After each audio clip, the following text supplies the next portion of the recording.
ನಮ್ಮದೇನಂತ ಹೇಳಿದರೆ ರಿಕ್ರೂಟ್ಮೆಂಟ್ ಪ್ರೋಸೆಸ್ನ ಆದಷ್ಟು ಬೇಗ ಎಲ್ಲ ಕಡೆಯಿಂದನೂ ಒತ್ತಡ ಇರೋದ್ರಿಂದ ಅದನ್ನು ಆದಷ್ಟು ಬೇಗ ನಾವು ಮಾಡ್ತೀವಿ. ಆಮೇಲೆ ಕೆಲವು ಸತಿ ನೀವೇನು ರ್ಯಾಂಕಿಂಗಲ್ಲಿ ಕಮ್ಮಿ ಬಂದಿದೆ ಅಂಥೇಳಿ ಬೇಕಾದ್ರೆ ನಾನು ಮಾಹಿತಿಯನ್ನು ಕೊಡಲಿಕ್ಕೆ ಇಷ್ಟಪಡ್ತೀನಿ. ಪರ್ಸೆಂಟೇಜ್ ಆಫ್ ಪಾಸಿಂಗ್ ಜಾಸ್ತಿ ಇರ್ತದೆ.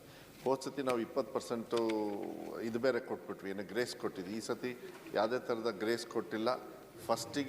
ಫಸ್ಟ್ ಎಕ್ಸಾಮಲ್ಲೇ ಸ್ಕೂಲು ಮತ್ತು ಕಾಲೇಜಸಲ್ಲಿ ಅಬೌಟ್ 8.5% ಜಾಸ್ತಿ ತೊಗೊಂಡಿದ್ದಾರೆ. ಯಾಕೆಂದರೆ 20% ಅದು ಫ್ರೀಯಾಗಿ ನಾವು ಕೊಟ್ಟಿದ್ದು, ಹೋದ ವರ್ಷಕ್ಕೆ ಮಾತ್ರ ಕೊಟ್ಟಿದ್ವಿ, ಈ ವರ್ಷ ನಾವು ಕೊಟ್ಟಿಲ್ಲ. 2ನೇ ಮತ್ತು 3ನೇ ಎಕ್ಸಾಮಲ್ಲಿ ಆ 20% ಮೀರ್ತಕ್ಕಂಥ ರಿಸಲ್ಟ್ಸ್ನ ಬಂದಿದೆ. ರ್ಯಾಂಕಿಂಗಲ್ಲಿ ಏನಾಗ್ತದೆ, ಬೇರೆ ಜಿಲ್ಲೆಯವರು ನಿಮ್ಮ ಜಿಲ್ಲೆಕ್ಕಿಂತ ಜಾಸ್ತಿ ಪರ್ಸೆಂಟೇಜಲ್ಲಿ ಪಾಸ್ ಆಗಿರ್ಬೋದು, ಆದರೆ ಆ ಕಾನ್ಫಿಡೆನ್ಸ್ನ ಕಳ್ಕೊಳ್ಳೋಕ್ಕೆ ಹೋಗಬೇಡಿ.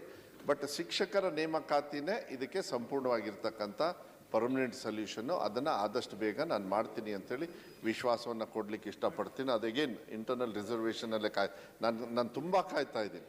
ಹೋದ ಸತಿ ಎಲ್ಲ ನಿಮ್ಮ ಸರ್ಕಾರ ಇದ್ದಾಗ 2022ರಲ್ಲಿ ನೀವು ತೊಗೊಂಡ್ರೇನು ಕಾನೂನಲ್ಲಿ ಸಿಕ್ಕಾಕ್ಕೊಂಡು ಸ್ವಲ್ಪ ಸುಪ್ರೀಂ ಕೋರ್ಟಿಗೆಲ್ಲ ಹೋಗಿ ಆಮೇಲೆ ನಾವು 13,000 ಟೀಚರ್ಸ್ನ ರಿಕ್ರೂಟ್ಮೆಂಟ್ ಮಾಡಿದ್ವಿ. ಅದು ಸ್ವಲ್ಪ ತಡ ಆಯಿತು, ಅದರಿಂದನೂ ಮಕ್ಕಳಿಗೆ ಎಫೆಕ್ಟ್ ಆಗಿದೆ.